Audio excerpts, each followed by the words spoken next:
Tenemos sobre la mesa un conjunto de fuentes, un dossier biográfico de una figura que parece que todos conocemos, Parece, sí. pero que en realidad está cubierta por una capa de mitos casi impenetrable. Wolfgang Amadeus Mozart. Exacto. Y nuestra misión hoy es usar estos documentos para separar los hechos de la ficción. Que no es poco. Para nada. Pensemos en esa imagen que todos tenemos, ¿no? Un niño de 6 años, con peluca, deslumbrando a reyes y emperadores. El genio absoluto. Por un lado, ese genio que compuso melodías perfectas. Y por otro, el personaje casi de caricatura, cuya muerte a los 35 años, desató leyendas de envenenamiento, de entierros miserables.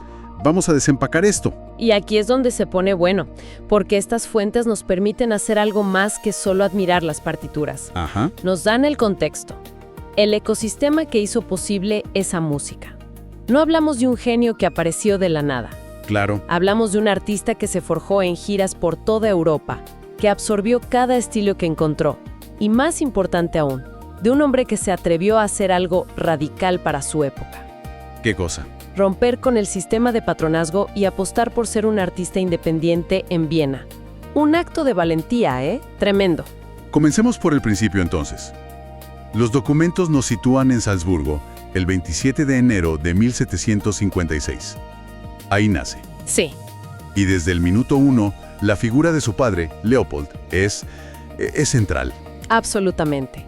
Era violinista, compositor, pero sobre todo el arquitecto de la carrera de su hijo. Organizó esas giras legendarias por Europa cuando Wolfgang era apenas un niño. Pero lo que me llama la atención en estas fuentes es que insisten en que no eran un simple show. Para nada. Eran una universidad itinerante, una inmersión total. ¿Cómo así? Imagina a ese niño en Londres, conociendo a Johann Christian Bach, el hijo de Sebastian Bach, y absorbiendo su estilo. O en Italia, sumergiéndose en la ópera. O sea, no solo presumía el talento de su hijo. No, lo estaba formando, exponiéndolo a todo el abanico musical de la época. Esto es fundamental para entender lo que vendrá después. Mozart no imitaba, los internalizaba y creaba algo nuevo. Es como si su cerebro fuera un sistema operativo musical, capaz de procesar cualquier influencia y mejorarla. Una muy buena analogía, sí. Y toda esa formación lo lleva a un punto de quiebre. Los papeles marcan 1781 como el año decisivo. Estrena su ópera Idomeneo en Múnich. Y es un éxito rotundo. Y con ese impulso hace algo impensable.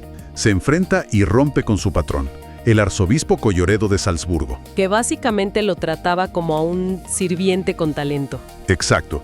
Y la decisión fue drástica. Se muda a Viena para ser, en términos modernos, un freelancer. Si conectamos esto con el panorama general, la magnitud de ese acto es enorme. ¿Por qué? Estaba renunciando a la seguridad. El patronazgo significaba un sueldo, un techo. Él lo cambia todo por la libertad creativa. Era un riesgo altísimo. Claro, Viena sería el centro musical, pero ¿la competencia? Brutal. Había oportunidades, sí. Conciertos, encargos, clases, pero los ingresos eran completamente irregulares. Estaba apostando todo a su propio talento. Una movida increíblemente audaz. Y la apuesta, al menos en lo creativo, le salió espectacularmente bien. Uf, sin duda. Para mí lo increíble de esta etapa en Viena es el contraste. Por un lado, se casa con Constanze Weber, se libera. Y por otro, se mete en una ciudad súper competitiva. ¿Cómo es que en medio de esa presión inicia uno de los periodos más fértiles de la historia de la música? Es que ahí está el genio.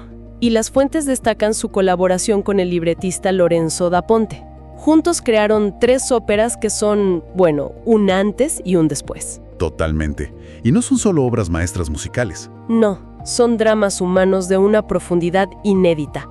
Pensemos en la primera, Las bodas de Fígaro, de 1786. Una comedia deliciosa. Hoy la vemos así, pero en su momento fue dinamita. Está basada en una obra de teatro prohibida por sus críticas a la aristocracia. Y la música. La música nos revela lo que los personajes sienten de verdad. O sea que la orquesta se convierte en una especie de detector de mentiras psicológico. Exactamente. Y un año después, en 1787, lo llevan más lejos con Don Giovanni. Que es una mezcla de comedia y drama, ¿no? La definen como drama jocoso, sí. Pero es mucho más. Es la historia de un depredador amoral, contada con una música que es a la vez seductora y terrorífica. La orquesta no solo acompaña, anticipa la catástrofe.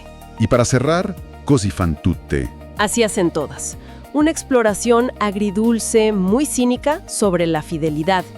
Estas óperas son revolucionarias porque los personajes tienen una complejidad psicológica que no se había visto. Dudan, aman, se contradicen, son humanos. Mientras estaba reinventando la ópera, otro aspecto de su vida en Viena tomaba fuerza. Algo que estas fuentes señalan como crucial. ¿Te refieres a la masonería? Exacto. El 14 de diciembre de 1784, Mozart se une a los masones. Para alguien de hoy, podría sonar extraño. ¿Masón y católico a la vez? Es una excelente pregunta. En el siglo XVIII, para muchos intelectuales, no había contradicción. Ah, ¿no? La masonería era un espacio alineado con los ideales de la Ilustración. Razón, fraternidad, búsqueda del conocimiento. Un club de pensamiento, no una religión alternativa. Y es fundamental para entender su última gran ópera en alemán. Entonces, si la masonería era tan importante para él, ¿hay alguna obra donde esa influencia sea innegable? Sin duda alguna, La flauta mágica, Die Zauberflöte.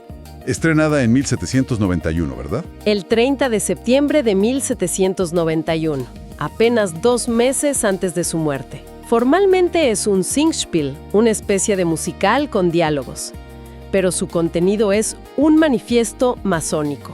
¿En qué sentido? Toda la trama es una alegoría. Las pruebas de iniciación, la lucha entre la luz de Sarastro y la oscuridad de la reina de la noche, la búsqueda de la sabiduría.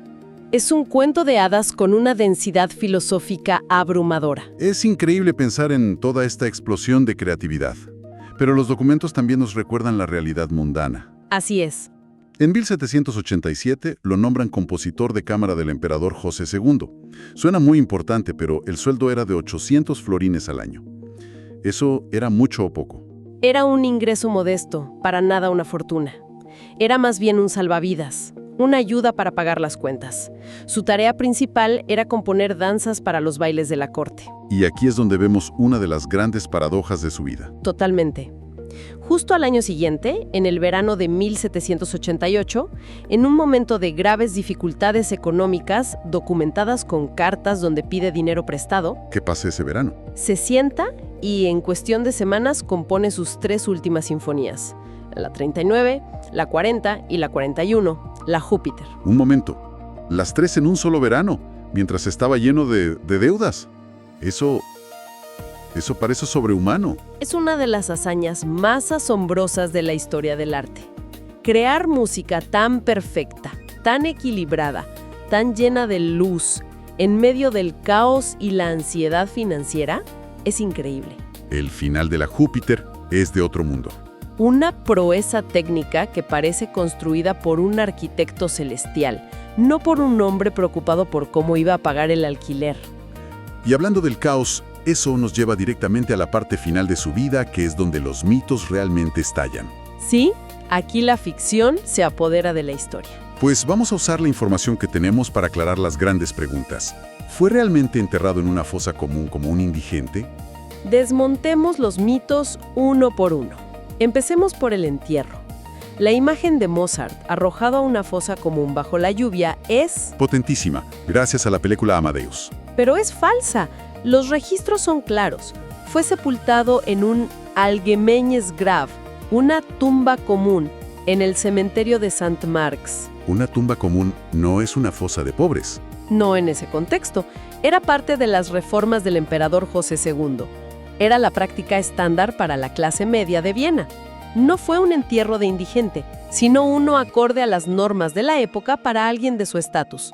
¿Y por qué se perdió la ubicación? Porque esas tumbas no llevaban lápidas permanentes. Era la costumbre. O sea que toda esa imagen romántica del genio olvidado es una invención. Básicamente. Su entierro fue normal para su clase y su tiempo. Ok, eso lo cambia todo. Segundo mito, el envenenamiento. La rivalidad con Salieri. ¿Hay algo de verdad? 0. Ni una sola prueba documental. Es una leyenda que surgió en el siglo XIX, en pleno romanticismo. ¿Y entonces de qué murió? El acto oficial es muy daga. Habla de fiebre y exantema, pero los análisis modernos apuntan a una causa mucho más probable: una infección estreptocóxica severa que le provocó un fallo renal agudo. Tristemente común, entonces. Sí. ¿Y qué hay del Requiem? La historia del mensajero de gris que llega de la nada. La realidad es mucho más prosaica. El encargo no fue sobrenatural, solo anónimo. El mensajero trabajaba para el conde Franz von Walsegg. ¿Y quién era este conde? Un músico aficionado con la costumbre de encargar obras a grandes compositores para luego copiarlas y hacerlas pasar por suyas. ¿Qué personaje? Totalmente. Mozart, necesitado de dinero, aceptó. Murió antes de terminarlo, y fue su alumno, Süssmayr, quien lo completó siguiendo sus bocetos. En medio de esta etapa final tan oscura, hay una cita en estos papeles que me dejó helado. Es de una carta que Mozart le escribe a su padre en 1787. A ver. Dice: como la muerte es el verdadero fin de nuestra vida, me he familiarizado tanto con este verdadero y mejor amigo del hombre, que su imagen ya no tiene nada de aterrador para mí. Esa cita es increíblemente reveladora. Nos muestra a un hombre de una profundidad filosófica inmensa, un pensador de la Ilustración reflexionando sobre la trascendencia. Claro. Borra por completo la imagen del genio infantil y superficial que a veces se intenta vender. Y esa profundidad fue reconocida por los más grandes de su tiempo. Esto no es algo moderno. Las fuentes recogen un testimonio de Joseph Haydn, el padre de la sinfonía. El compositor más respetado de Europa. Se lo dijo directamente a Leopold, el padre de Mozart. Se lo digo ante Dios, y como un hombre honesto, que su hijo es el mayor compositor que conozco, ya sea de nombre o en persona. Viniendo de Haydn, es como si una montaña le rindiera pleitesía a otra. Es el mayor elogio posible y resume su legado a la perfección. Más de 600 obras catalogadas. Y su influencia en Beethoven fue decisiva. Redefinió el concierto, la sinfonía y sobre todo la ópera, dándole una dimensión dramática y humana que nunca antes había tenido. Esa combinación de claridad y emoción. Exacto. Su música tiene esa combinación única de claridad formal, casi matemática, y una vulnerabilidad emocional que te llega directo al corazón. Entonces, haciendo un balance de lo que analizamos, hemos visto cómo el niño prodigio que absorbió la música de Europa se transformó en el artista que rompió con el sistema. En busca de libertad. Y hemos visto al hombre cuya vida y especialmente su muerte fueron secuestradas por el mito. Los hechos nos pintan un retrato mucho más complejo y por eso más fascinante. Mucho más humano. Un compositor cuya obra es un reflejo perfecto del ingenio, la fragilidad y la profundidad del espíritu humano. Y para cerrar, hay una idea que se desprende de todo esto y que me parece que vale la pena dejar flotando. Los documentos nos muestran que Mozart compuso sus 3 sinfonías más grandiosas, incluida la Júpiter, en 1788, un año de angustia económica y personal. ¿Sí? ¿Cómo es posible que la presión extrema y la adversidad, en lugar de sofocar la creatividad, puedan en ciertos casos convertirse en el catalizador de las cumbres más altas del genio humano?